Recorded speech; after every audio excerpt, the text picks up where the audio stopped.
চট্টগ্রাম, দেশের one of the most popular travel destination, যার এক পাশে বিস্তৃত অখুল বঙ্গোপসাগর, অপর পাশে গহীন নির্জন দুর্গম পাহাড়ের বনজঙ্গল, যেখানে হাজার বছর ধরে লুকিয়ে আছে এমন কিছু রহস্য যা বছরের পর বছর ধরে এখনো মানুষের সংস্পর্শের বাহিরে। সো আজ আমরা এক্সপ্লোর করব চট্টগ্রামের সীতাকুণ্ডের বড় কুমিরা অঞ্চলের গহীন পাহাড়ে লুকিয়ে থাকা এমন এক রহস্যময় অগ্নিকুণ্ড, যেখানে যুগের পর যুগ ধরে পানির উপর আগুন জ্বলে আসছে এবং এটার সাথে ব্রিটিশ এম্পায়ারের একটি হিস্ট্রিও connected.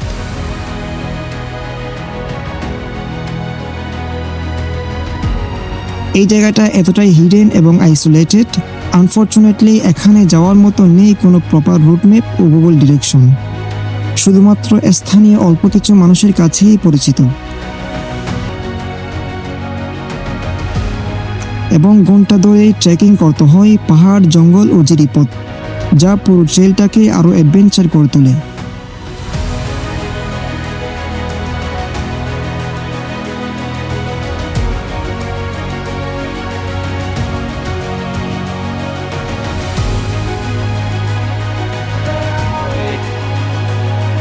So this is the story of mysterious fireplace.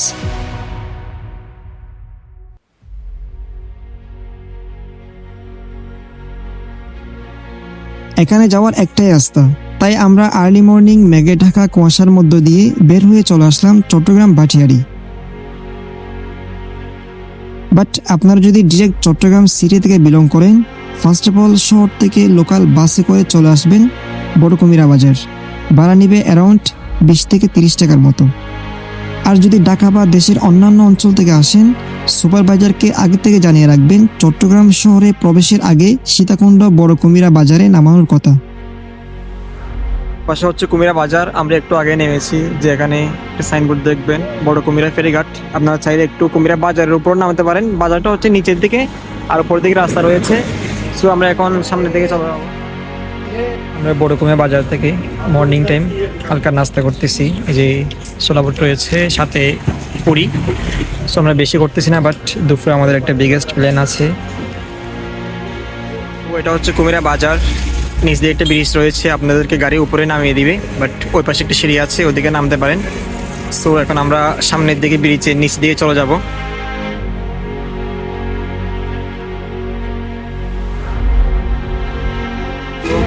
আমরা এখন গড়ঘাট বাজারে রয়েছি। ওই যে ওই পাশ থেকে বড় কুমিরা বাজার থেকে আমরা কিছুটা সামনে চলে এসেছি, 4-5 মিনিট হেঁটে। সো আমরা এখন ডান পাশে যে রাস্তাটা আছে ওইদিকে চলে যাব। তো সামনে গিয়ে একটা মাজার গেট আছে, ওখান থেকে ভিতরের দিকে যেতে হবে আমাদের এখন এই গেট দিয়ে সামনের দিকে যেতে হবে। বড়ঘাট বাজারের যে মাজার গেট রয়েছে সেখান থেকে 2-3 মিনিট সামনে আসলেই দেখতে পাবেন এখানে একটা রেলওয়ে স্টেশন রয়েছে। এটা হচ্ছে কুমিরা রেলওয়ে স্টেশন। সো এখান থেকে আমাদের আরও সামনের দিকে যেতে হবে। এই রেল স্টেশনের পরে মূলত দুটি রাস্তা আছে, একটা নিচের দিকে আর একটি হচ্ছে উপরের দিকে। সো আমাদের উপরের দিকে যেতে হবে। আপনারা আসার সময় দেখবেন এই পাশে একটা ফ্যাক্টরি রয়েছে এবং এদিকে সোজা স্টিল রাস্তা চলে গিয়েছে। এর নিচে একটা যে সরু পথ নামে গেছে নিচের দিকে। সো আমাদের এই পাশ দিয়ে নামতে হবে। আমরা এখন সামনের দিকে যাচ্ছি এই পাশে রাস্তাটা দিয়ে। সো হয়তো সামনের দিক দিয়ে অনেক জায়গায় জিরিত নামতে হবে।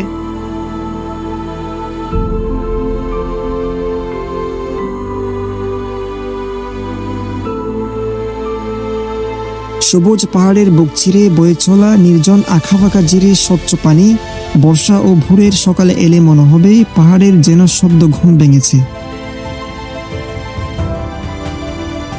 ট্রেকিং এর পথে আরো চোখে পড়বে জিরির স্বচ্ছ পানি, পাখির কিচিরমিচির, নাম না জানা পাহাড়ে নানান বনফুল ও জুম চাষ।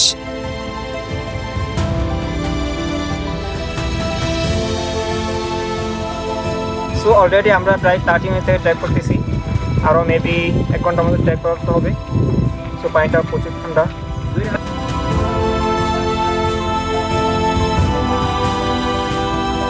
অনেকক্ষণ থেকে আমরা হাঁটতেছি, তো এখানে পানি অনেক ঠান্ডা।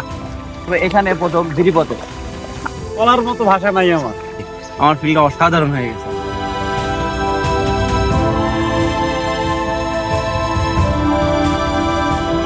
সো সো অলমোস্ট আমরা এখনো 1 ঘন্টা থেকে ট্র্যাক করতেছি, বাট ডেস্টিনেশনটা এখনো আসতেছে না। কতটুকু যাইতে হবে এখনো বুঝতেছি না, কারণ এটা কোনো প্রপার ডিরেকশন নেই। আমরা এখানকার লোকাল সিটিজেনদের কাছ থেকে জিজ্ঞেস করে করে যাচ্ছি, আর সামনে জিরি ফলো করতে করতে সামনের দিকে যাচ্ছি।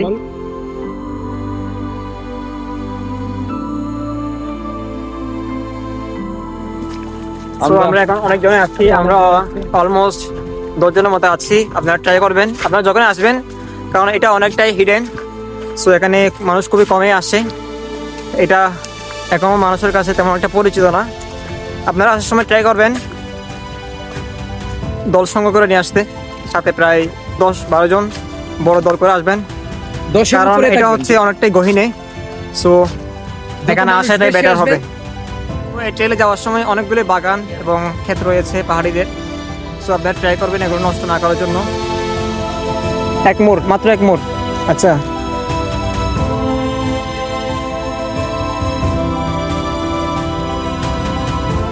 এনিওয়ে পুরো ট্রেল জুড়ে এমন এক অ্যাডভেঞ্চার মোমেন্ট ক্রিয়েট হবে যেটা টোটালি আনফরগেটেবল।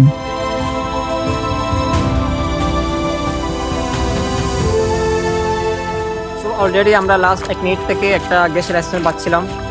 সো ফাইনালি আমরা চলে এসেছি যে আগুন পানি। এটা পাশ থেকে দেখতে পাচ্ছি যে পানিগুলো উপর থেকে আসতেছে। এখানে দেখুন যে পানিগুলো আস্তে আস্তে এখানে যে মাটিগুলো রয়েছে এগুলো অনেকটাই কালো আবরণ হয়ে গিয়েছে। এই পানিগুলো থেকে ধোঁয়া বের হচ্ছে লিটারেলি। সো আমরা এখন উপরের দিকে যাচ্ছি। সো আপনারা যখন কাছাকাছি চলে আসবেন এ ধরনের একটা গ্যাসের স্মেল পাবেন। অলমোস্ট আমরা 1 থেকে 1.5 ঘন্টার মতো ট্রেক করেছি, আমরা যে চলে এসেছি।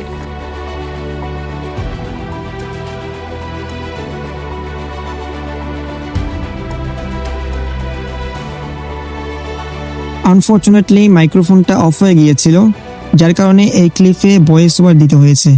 যাই হোক, স্থানীয়দের সাথে কথা বলে যেটা জানতে পারলাম, যুগের পর যুগ ধরে এই কুণ্ডে পানির উপর আগুন জ্বলে আসছে।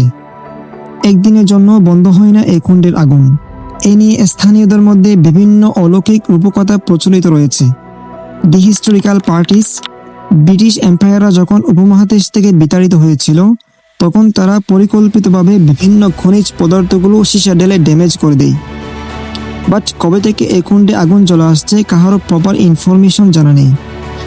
তবে এক্সপার্টদের মধ্যে আন্ডারগ্রাউন্ডে মিথেন গ্যাসের কারণে বছরের পর বছর ধরে আগুন জ্বলে আসছে এই কুণ্ডে, কিন্তু পর্যাপ্ত গ্যাস না থাকার কারণে এগুলোকে কালেক্ট করাটা পসিবল হয়নি।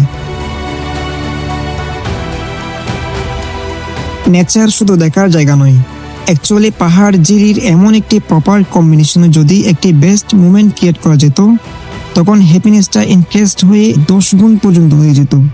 তাই আমরা আগ থেকে ডিসাইড করেছি পুরো দিনটা এখানেই সার্ভাইভ করব একটা বনভোজনের মাধ্যমে।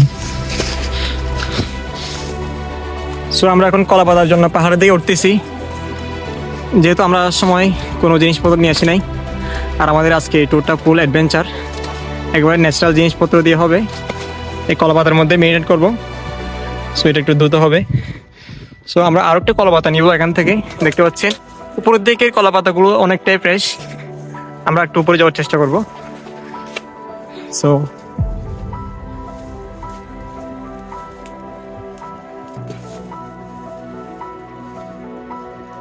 বাট আপনারা যদি এখানে পাহাড়ের উপরের দিকে ওঠেন একটু কেয়ারফুল থাকবেন, বিকজ বিশেষ করে যখন বর্ষাকাল আসবেন, মনসুন আসবেন, অনেকটা কেয়ারফুল উঠবেন। ট্রাই করবেন না ওঠার জন্য, কারণ মনসুনে অনেকটাই এগুলো পিচ্ছিল থাকে পাহাড়গুলো। সো আমরা আরেকটা কলা পাতা সংগ্রহ করেছি, এই দেখতে পাচ্ছি এটা আগের তুলনায় অনেকটাই ফ্রেশ। আমরা এখন টপে রয়েছি, ওই নিচে দেখতে পাচ্ছেন এটা হচ্ছে আগুন পানি, অলরেডি আগুন জ্বলতেছে। ওই সামনে আমাদের টিম রয়েছে, অনেকেই কাজ করতেছে, অনেকেই এই ন্যাচারাল প্রাকৃতিক পরিবেশগুলো দেখতেছে। জিরিতে অনেকজনের ছবি তুলতেছে, বাট আমরা এখানে কলা পাতা সংগ্রহ করার জন্য আসছি। এখান থেকে নামা একটু টাপ, অনেক কেয়ারফুলি নামতে হবে, কারণ এখানে ধরার জন্য কিছু নেই একেবারেই।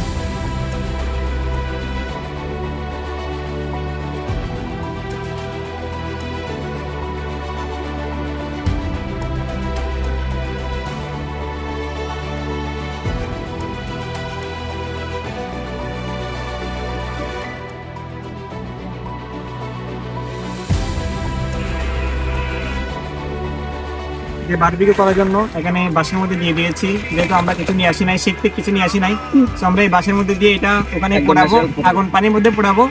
সো দেখতে থাকুন আমাদের বারবিকিউটা কিভাবে হয়, একেবারে ন্যাচারাল প্রাকৃতিক ভাবে। So let's go.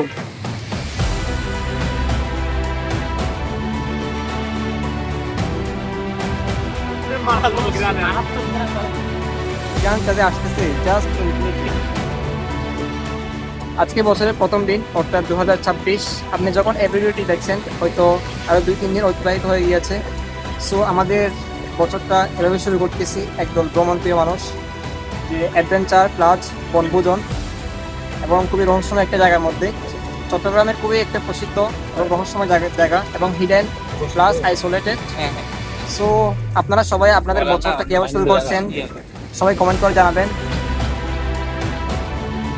দেখতে পাচ্ছেন আমাদের বারবিকিউটা অলমোস্ট শেষ, এখন খাওয়ার জন্য ইটেবল।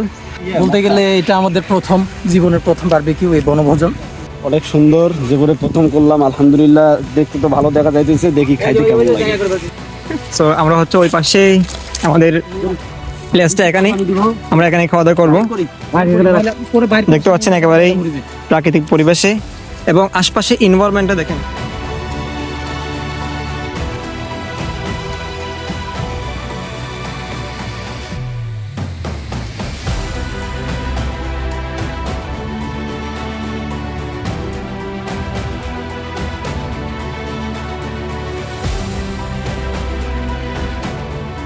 দুপুর 1টায় আমাদের বনভোজনটা অলমোস্ট ডান, এবং আমরা যেহেতু এক্সপ্লোরার তাই নেক্সট 1 আওয়ার খুবই বোরিং যাচ্ছিল উইথাউট এনি অ্যাক্টিভিটিস। তাই সবার next final decision, the longest unseen hidden trail. Just ট্রেলটা দেখুন একবার, মানে এত বড় বড় পাথর, মাঝখানে এমন গাছ পড়ে আছে। আমার মনে হয় না লাস্ট কয়েক বছর এখানে কোনো মানুষ এসেছে। যার শুরুটা জানা থাকলেও শেষের জন্য কেউই প্রস্তুত ছিলাম না। আমরা এমন একটা ট্রেলের মধ্যে রয়েছি যেটা ডিরেকশন আমাদের 10 জনের মধ্যে আসলে কেউ জানি না। সো এবার দিয়ে আসতেছিলাম, আস্তে আস্তে দুটাই রাস্তা, একটা এদিকে গেছে একটা এদিকে গেছে, বাট ভেরি কনফিউজড, এদিকে যাবো নাকি এদিকে যাবো। এখন অলমোস্ট প্রায় 3:30। ফার্স্ট অফ অল সন্ধ্যা ঘনিয়ে যখন অন্ধকার নেমে আসছিল, বেসিক্যালি অনেকের মধ্যে ফেয়ার কাস্ট করা শুরু করছিল, বাট আমরা একে অপরের কনফিডেন্স লেভেল বুস্ট করার জন্য অনেক হেল্পফুল ছিলাম। বাই দ্য ওয়ে, সাথে অ্যাডভান্স 2জন কনফু মাস্টার তো ছিলই।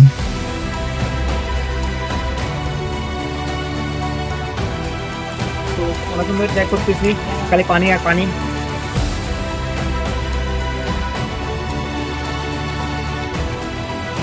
সো লিটারালি রাস্তাটা আসলে অনেক ডিফিকাল্ট।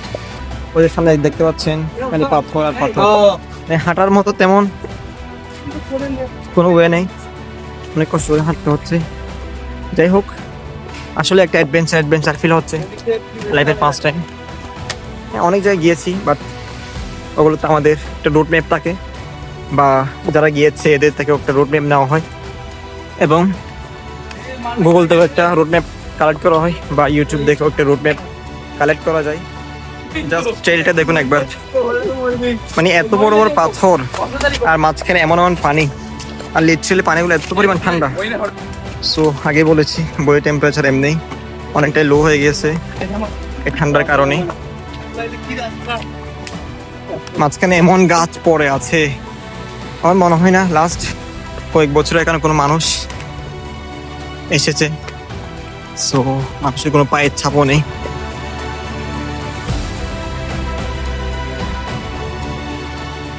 আসলে লাইফের এমন একটা মোমেন্টে আছি, নিজের মোটিভেশন নিজেকে দেওয়া লাগে। তো একটাই বলবো, লাইফ ইজ সো বিউটিফুল। জীবন একটাই, বাঁচলে বাঁচার মতো বাঁচতে হবে। সো দাও, বের হন, এক্সপ্লোর করুন। লাইফ রিস্ক নিয়ে 9 ঘন্টা ধরে এমন এক ট্রেলে ট্রেক করেছি যার জন্য ছিল না কোনো আদার ব্যাকআপ প্ল্যান, ছিল শুধু রাতের নির্জন পাহাড়, জিরে ঠান্ডা পানি ও টিম পার্টনাররা। ওভারঅল সব মিলে এমন এক অ্যাডভেঞ্চার মেমোরি ক্রিয়েট হয়েছিল যেটা লাইফ টাইমের জন্য আনফরগেটেবল ছিল।